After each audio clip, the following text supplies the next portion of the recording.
Shanti, Shanti, Shanti. Bonsoir. C'est merveilleux d'être avec vous, encore une fois. C'est bon de vous voir. Je vois des nouveaux visages. Bienvenue. Je voudrais que vous vous demandiez la chose suivante. Que fais-je ici en satsang? Quel est mon objectif? Quelle est la véritable raison qui m'a motivé à venir? Demandez-vous cela. Est-ce que vous êtes venu évaluer l'enseignant, le comparer avec d'autres enseignants? Est-ce que vous êtes venu entendre quelque chose de profond, d'étrange, de surnaturel? Ça tombe bien parce que c'est exactement ce que vous allez entendre. Des choses étranges, des choses d'un autre monde, des choses bizarres.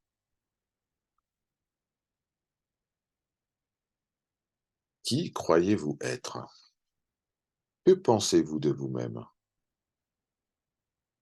Quand vous pensez, vous croyez que vous êtes né, que vous vivez des expériences sur cette terre, que vous rencontrez des gens différents et que vous allez avoir des expériences différentes avec chacune de ces personnes, et puis vous vieillissez, et puis vous mourrez.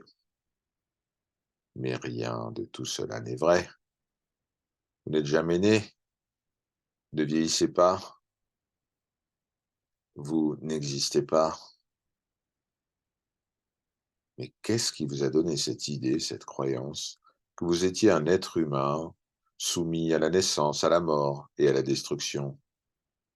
Qu'est-ce qui vous a donné cette idée que vous existiez? Personne n'existe, rien n'existe. L'univers n'existe pas et vos pensées et celui qui a ces pensées n'existe pas non plus. Et s'il n'y avait pas de pensée, il n'y aurait pas de problème au sujet de l'existence ou de l'absence d'existence, de l'éveil spirituel ou de l'attachement. Tout cela est imaginé parce qu'il y a un mental qui n'existe pas non plus, mais il y a une croyance, il y a une croyance de je suis le mental, il y a des pensées, des idées, des concepts, des croyances. Quelle est la source de tout cela? Eh bien, cela vient de nulle part. Ça n'est jamais apparu. D'où vient cette croyance d'être capable de penser à tout cela? Il n'y a pas vraiment de processus de pensée. Personne n'agit. Il n'y a que la conscience. La réalité absolue, appelée parfois le soi. Mais il y a encore des doutes à ce sujet. Il y a toujours le désir que quelque chose existe, le désir d'un monde meilleur, d'un monde en paix. Vous voulez l'illumination, la libération. Mais où avez-vous entendu parler de tout cela? Quand avez-vous entendu parler de cela? Vous avez lu beaucoup de livres, des livres très volumineux, des milliers de livres, au sujet des saints et des gourous, au sujet de la libération. Bon, je vais vous faire gagner du temps. Tout cela est pure illusion. Cela aurait été mieux si vous n'aviez jamais lu, si vous n'avez jamais cru en quoi que ce soit, jamais agi pour obtenir quoi que ce soit. Soyez juste, soyez vous-même. C'est tout ce que vous avez à faire. Il n'y a rien d'autre à faire. Vous n'avez pas besoin de pratiquer, de méditer. Non. Il n'y a rien à faire? Qui êtes-vous? Êtes-vous celui qui a besoin de faire tout cela? Pourquoi pensez-vous que vous avez à pratiquer de nombreuses méthodes, année après année? Dans quel but? Pourquoi faire? Pour atteindre l'illumination? Et alors? Il y a croyance que s'il y a réalisation, eh bien la vie va s'arranger. C'est une grande erreur, parce que lorsqu'il y a réalisation, souvenir de notre véritable nature, il n'y a plus de vie à arranger ou à améliorer.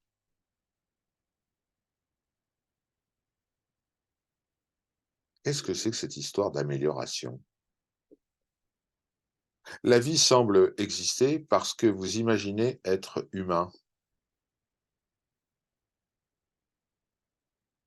mais si vous n'existez pas en tant qu'être humain, il n'y a pas de vie humaine à arranger ou autre. Vous êtes parvenu à cette conclusion par vous-même. Je n'existe pas, je n'ai jamais existé, je n'existerai jamais en tant que personne. Alors, s'il n'y a pas d'existence en tant que personne, corps, mental, qui suis-je?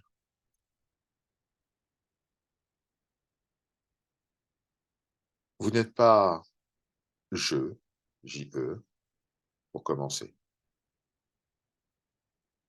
Vous n'êtes pas être et vous n'êtes pas qui.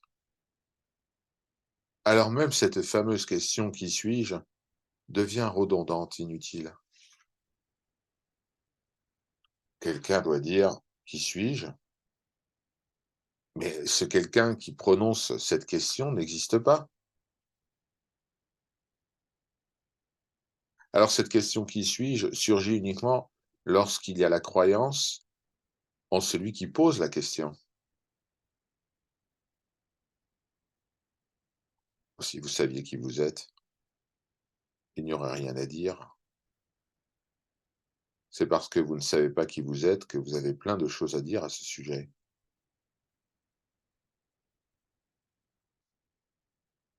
Quel a été le résultat de toutes les paroles que vous avez prononcées durant toute votre existence? Quel bien cela a-t-il fait? Toutes ces frustrations que vous avez ressenties, toutes ces tentatives d'améliorer votre vie, toutes ces tentatives de guérir, d'être heureux. Mais qui a besoin de ça? Qui veut cela? Qui veut être heureux? Qui veut vivre une vie agréable? Ne voyez-vous pas que c'est une illusion? Cette vie, cette bonne vie que vous désirez tant.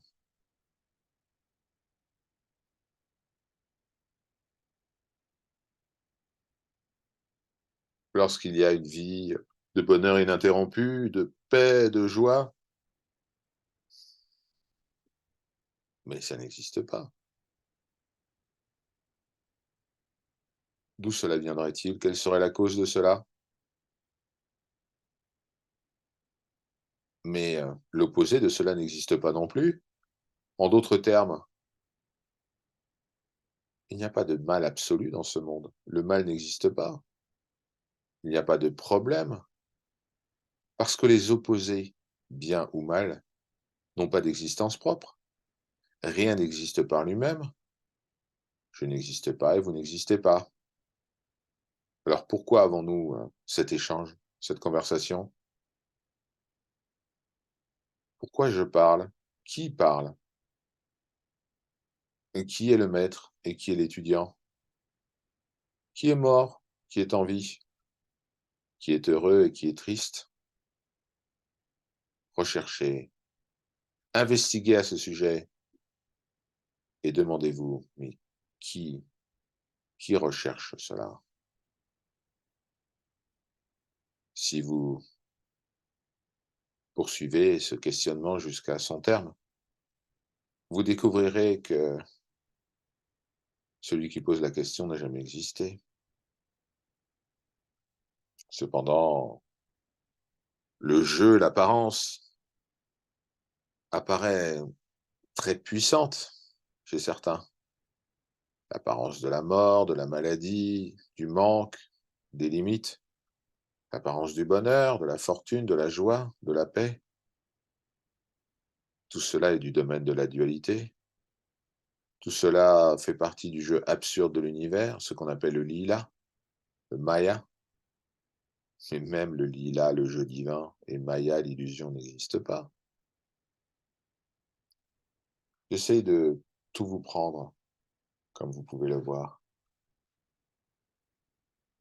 Tout ce que vous avez toujours cru, tous ces concepts que vous avez cultivés, tous ces idées au sujet de l'illumination, de l'éveil, de la libération,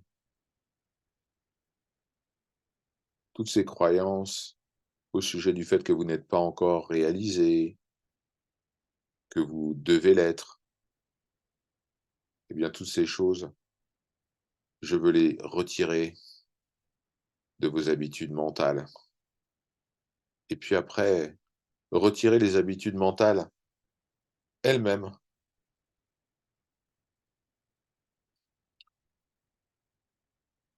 Il ne doit ne subsister que la pure vacuité.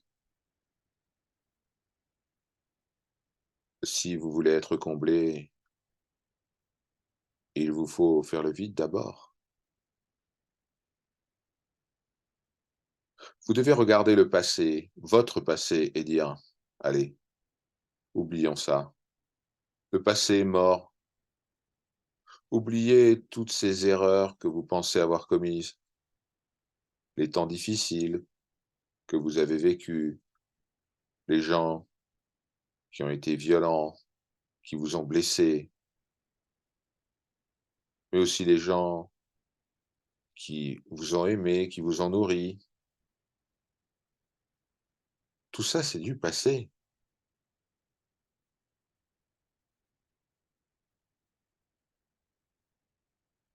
En ce qui vous concerne, ça ne s'est jamais produit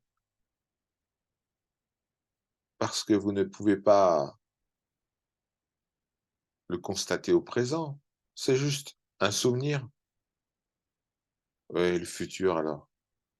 Le futur est pure imagination. Ce qui est vu dans le futur, c'est ce que vous pensez être. Mais pour qui y a-t-il un futur?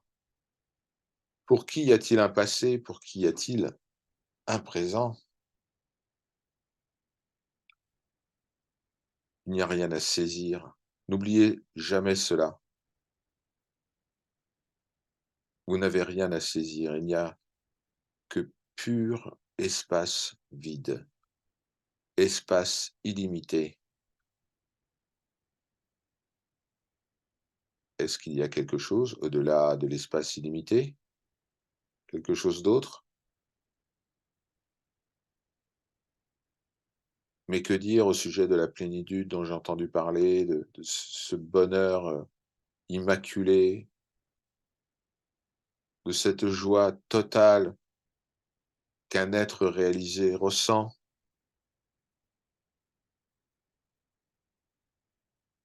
Mais dites-moi, comment pouvez-vous savoir, ce que ressent un être réalisé? Vous imaginez tout cela?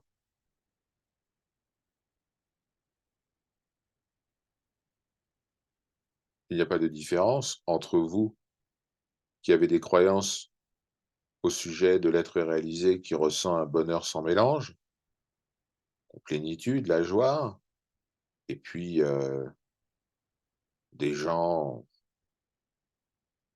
qui pensent qu'ils vont aller au paradis et chanter, des hymnes pour le reste, des temps. Il n'y a pas de différence. Arrêtez d'essayer de cartographier absolument tout. Ne formulez aucune hypothèse au sujet de comment devaient être les choses. Tout se produit par lui-même. Rien n'a besoin de votre aide.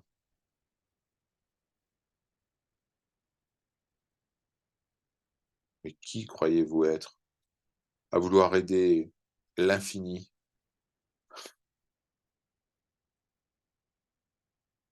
En vérité, les choses commencent à se produire lorsque vous déposez tout.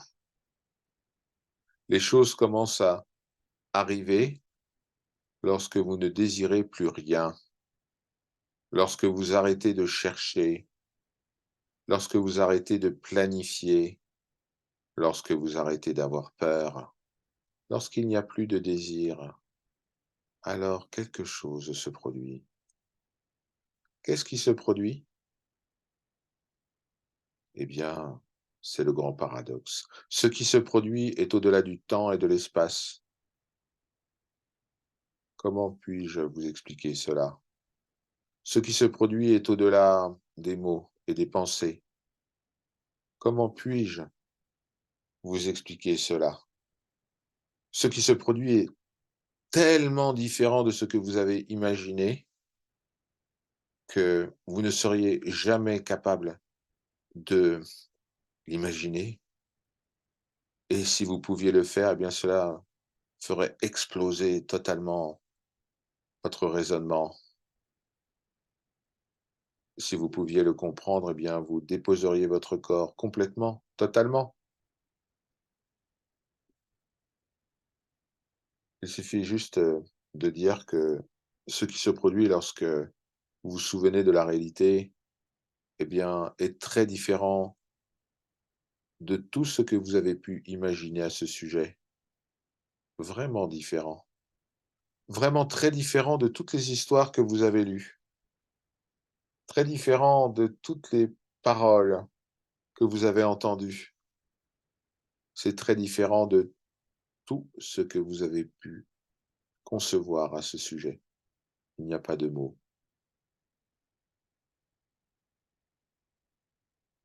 Cependant, lorsque cela se produit pour vous, en réalité, ça s'est déjà produit, mais vous ne le savez pas, eh bien, vous serez l'univers entier. Vous serez la conscience qui imprègne tout. Vous serez les montagnes, le ciel, les plantes, les animaux, tous les êtres, seulement vous. Assez compliqué d'appréhender cela dans l'état de conscience présent. Comment puis-je être tous les animaux et les gens et les montagnes et le ciel? Vous êtes déjà cela. C'est ce que vous êtes, ici et maintenant. Alors, ouvrez votre cœur, développez l'amour inconditionnel, cultivez la paix. C'est comme cela que cela commence. Malheureusement, beaucoup d'entre nous n'ont même pas commencé. Nous voulons que quelqu'un nous touche, nous regarde, nous éclaire et nous allons pouvoir poursuivre notre vie quotidienne en étant le même personnage que nous avons toujours été. Vous devez comprendre que vous êtes déjà ce que vous recherchez. Et, heu, et si cela est compris, quel serait votre comportement? Comment agiriez-vous vis-à-vis des gens, des lieux, des choses, si l'éveil est déjà votre réalité?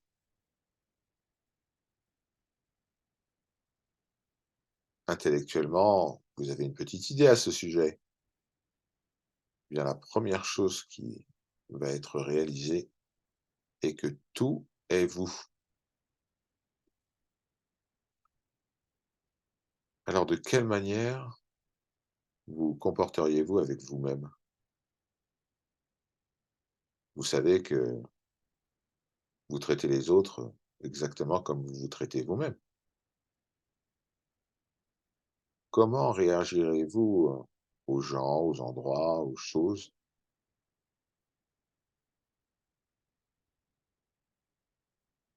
Mais il n'y a que le soi et vous êtes cela. Même en sachant cela intellectuellement, ben, c'est très bon parce que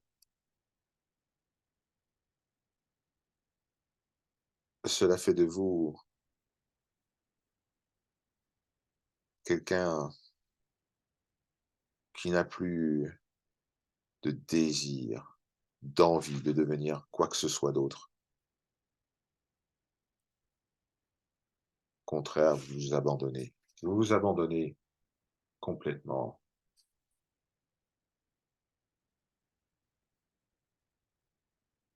Il y a une manière,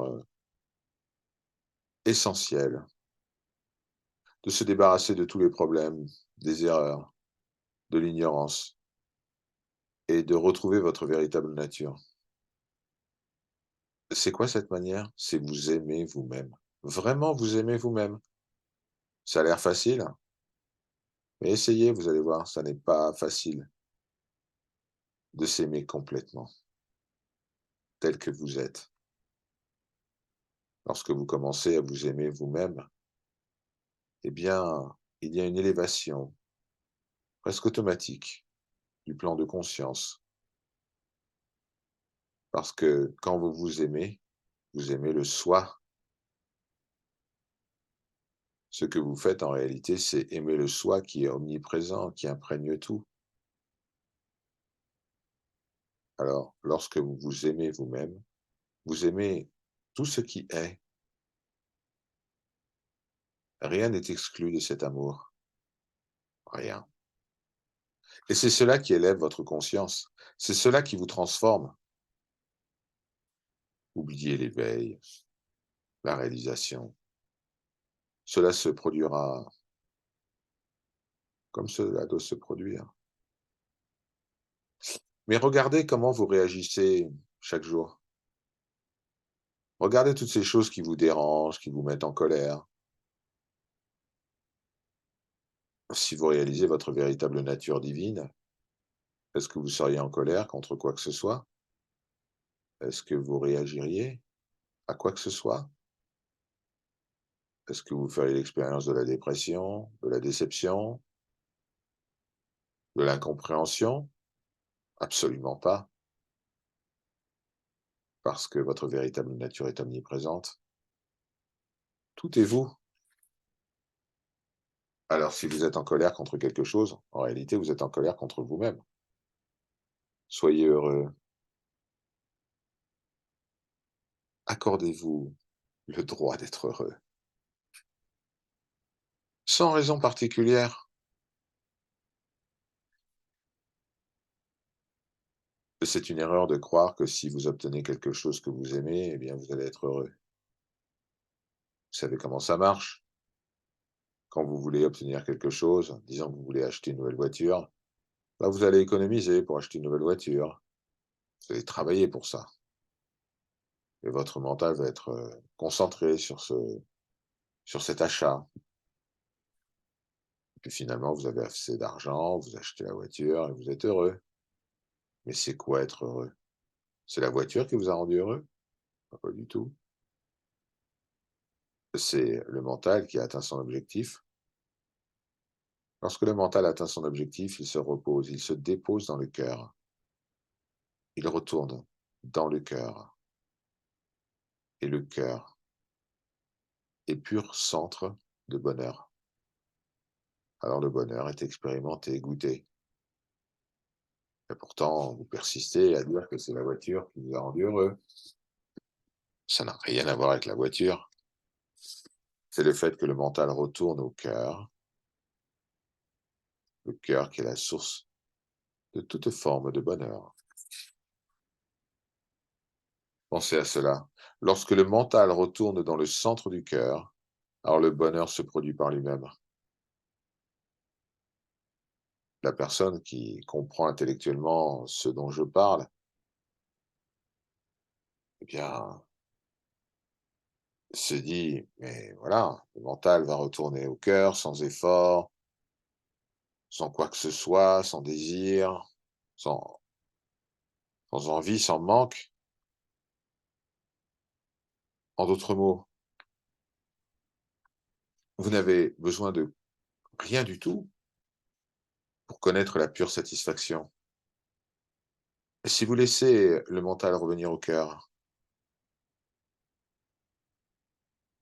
sa véritable maison, eh bien le soi se déploie et vous êtes heureux, totalement heureux. Et beaucoup de gens attribuent leur bonheur à d'autres personnes, à des lieux, à des choses. Mais vous pouvez facilement voir que, rétrospectivement, ce n'est pas comme cela que cela fonctionne. Parce que lorsque vous avez comblé votre désir, combien de temps ça dure avant que vous soyez à nouveau insatisfait et que vous cherchiez quelque chose de nouveau? Prenons l'exemple de l'amour humain. Vous rencontrez quelqu'un, vous tombez amoureux et il vous faut absolument être avec cette personne. C'est votre seule obsession, jour et nuit, cette personne. Puis finalement, vous arrivez à vos fins, vous vivez avec cette personne, vous vous mariez peut-être. Le mental est retourné dans le cœur et vous avez réussi ce que vous aviez toujours désiré. Et puis le temps fait son œuvre. Vous pensez que la personne que vous avez rencontrée, finalement, c'était comme un dû. Ce n'est plus la même chose. En fait, le mental s'est à nouveau déployé, il est sorti du cœur, il est redevenu actif, il cherche autre chose, il veut quelque chose de nouveau. Et là, souffrance, misère, jusqu'à ce que vous ayez obtenu cette nouvelle chose. Alors, l'être humain standard, en quelque sorte, va vivre cela jour après jour, semaine après semaine, mois après mois, croyant toujours qu'il faut obtenir quelque chose pour être heureux. Ah oui, s'ils ont certaines choses, ils vont vraiment être heureux. Et s'ils ne les ont pas, ça va être la catastrophe. Mais quel gaspillage d'énergie,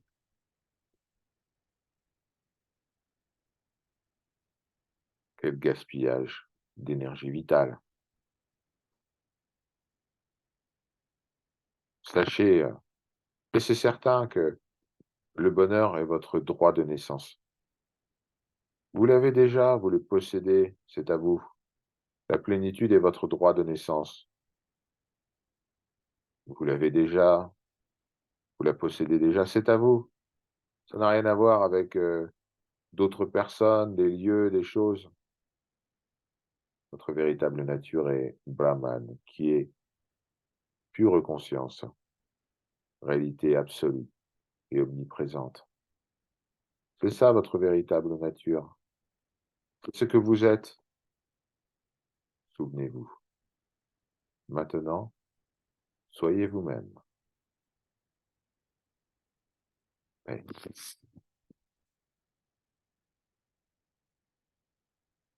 Om Shri Guru Bhyo Namaha.